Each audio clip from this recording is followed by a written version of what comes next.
Shalom, shalom wa ahaba, mishpachah, shalom wa ahaba. Peace and love, family, peace and love.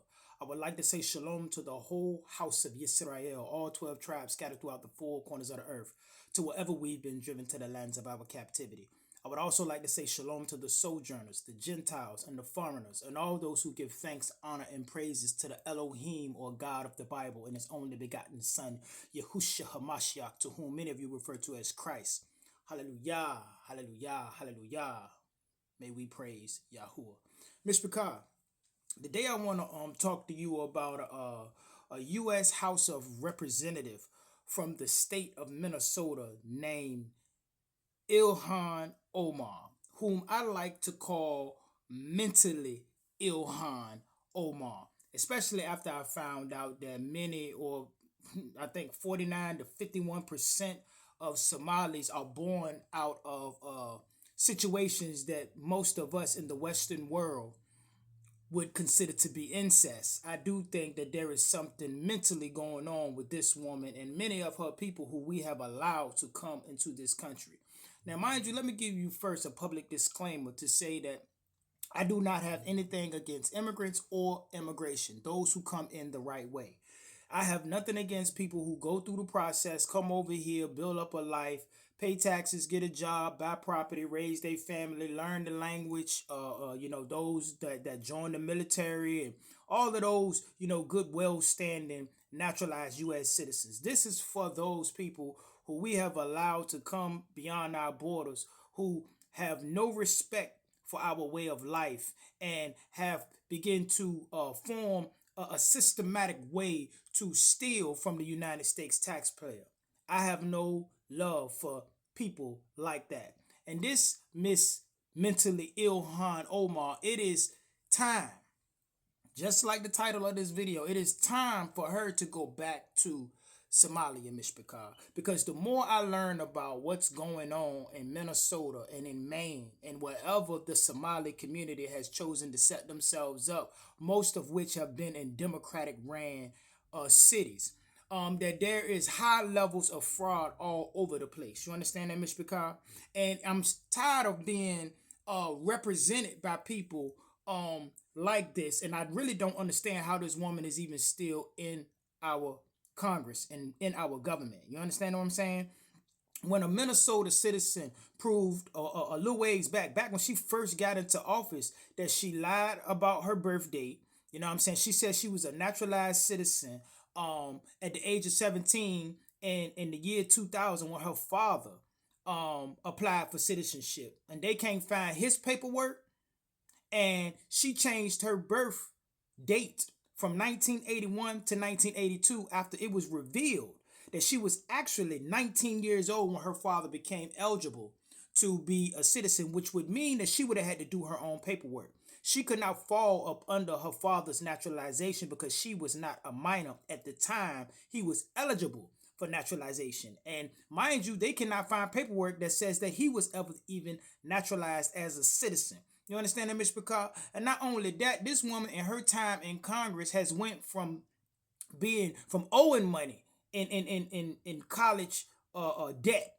You know what I mean? Being negative $65,000, $51,000 to her name or something like that. And then within a span of a couple terms in Congress, this woman is now worth upwards of $30 million. On top of that, you are representing a district that it is being found that has committed anywhere between $9 and $19 billion worth of fraud just in your district, the district that you are in charge of, the district that mentally Ilhan Omar is in charge of. And all of a sudden now you got $30 million. You see what I'm saying? And you in charge of the same district that's getting caught with all this fraud. You see what I'm saying? And it's time for so-called black people in this country, the black Americans, those who have been here for generations. You see what I'm saying? It's time for us to literally start separating ourselves from people like Ilhan Omar. They do not benefit the black community in America or the American community by being here. So why are they here? You see what I'm saying, Mr. Picard? And don't get it twisted. Black Americans have woke up to a lot of things. We not gonna get involved with this bull jab and no high numbers. You understand? You got your people that's out there that's been paid by the Democrat Party to go out here and lead their people to the slaughter. But the Most High Yah has woken up a lot of people. They seeing through all of the systems and the schemes that these people have put before us. And it's time for these people to go. They say that when they finish investigating all the fraud, you know what I mean, throughout this country, it might come up with to $600 billion that these people done lost in taxpayer money. Now you see that? You know what I'm saying? Now, mind you, you got a lot of our people out here that believe in reparations. I ain't no big reparation guy because I don't think America will ever pay it. You understand that? If they was going to do something like that, they would have already did it. So I don't believe in wasting time on something you know someone will never do.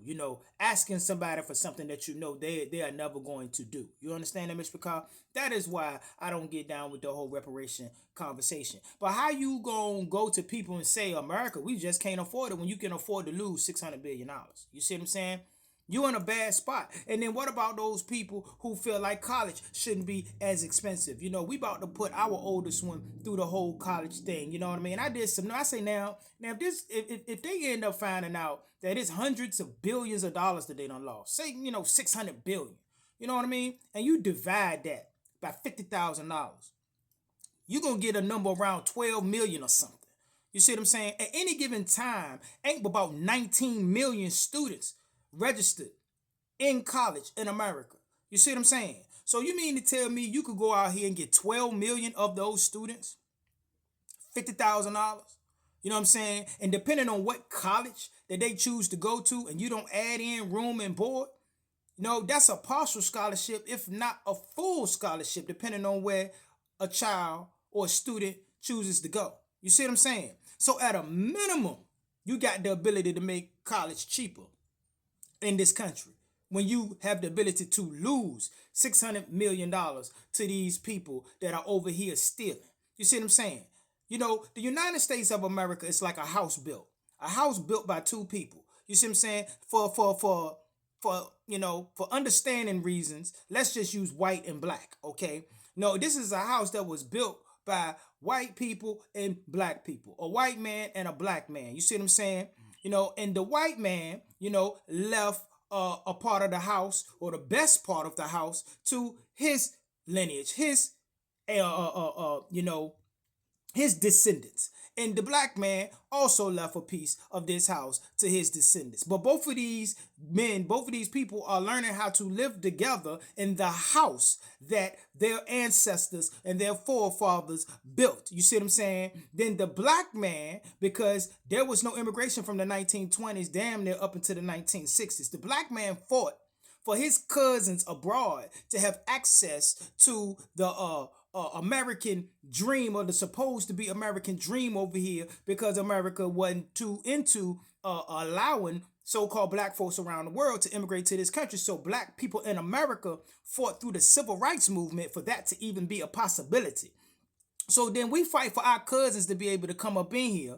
And the first thing that cousin do is want to come and tell you about how messed up the house is and the way the house need to be ran. And you need to be more mad at your partner who helped you build this house, and this, that, and the third, and stirring up all kinds of foolishness in the house that me and this other, man built. And you don't live, you are a guest in this house. You see what I'm saying? So you really do need to sit down and shut up somewhere. You see what I'm saying? And get out of other people's business, because you want to live in our house because you ran away from your house. You see what I'm saying, Mr. Picard? You didn't fix your house. You see what I'm saying? You ran from your house. You see what I'm saying? So you shouldn't be coming up in somebody's house who got you here as a guest, talking smack and stealing. You see what I'm saying? We already got to deal with our own thieves. The thieves that we can't deport and send back nowhere. You know what I mean? We got enough people that we got here getting in and getting over, let alone to be bringing people in here that's getting in and getting over and driving down wages, taking entry-level jobs so that our children have no jobs to go into and then end up going into crime. You see what I'm saying? You ain't gonna get rid of crime until you deal with poverty first. See what I mean? Well, a lot of the reasons why our community is struggling to get out of certain situations that we in because these Democrats are bringing in a new voting base. You see what I'm saying? And they bringing in people to use the way that they used us since the 60s. You see what I mean? And now these people are sucking up resources that could be coming to you. See what I'm saying? And we probably wouldn't have as much of a issue with it if we didn't find out that many of you, first off, don't really like Black Americans. And secondly, a lot of communities, like that Somali communities, are saturated with organized crime that is led by mentally ill Ilhan Omar and those who are like her. So, Mishpaka, it is time for us to stop falling for this hypocritical bull jive that the Democratic Party got going on. You see what I'm saying? The Trump's border czar is a guy by the name of Tom Homan. Now, these people want you to think that Tom Homan is the SS Nazi. He is the Gestapo. But that same man used to work for Barack Obama. Same man. And up under Barack Obama, he was rewarded for the work that he did in deporting people. They even called Barack Obama the deporter in chief. You see what I'm saying? Tom Homan was his man that he rewarded for his work. He was a hero because his boss at the time was a Democrat. But now, because his boss is now a Republican, these people that are running the Black community want you to think for political reasons that this guy who's doing the same job is the devil.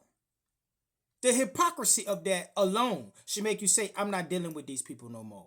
Let alone the fact that they bringing in people over here to replace you, on the voting block so that they can neutralize the so-called Black vote and make you irrelevant in these Democratic ran cities that are some of the worst places to live for so-called Black folks. You understand that, Mr. Picard?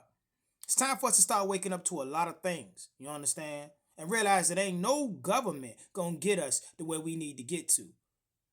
The only way that we can get to where we get to is if we start living according to the law, statutes, and commandments of the Most High Yah. But that's another story for another day.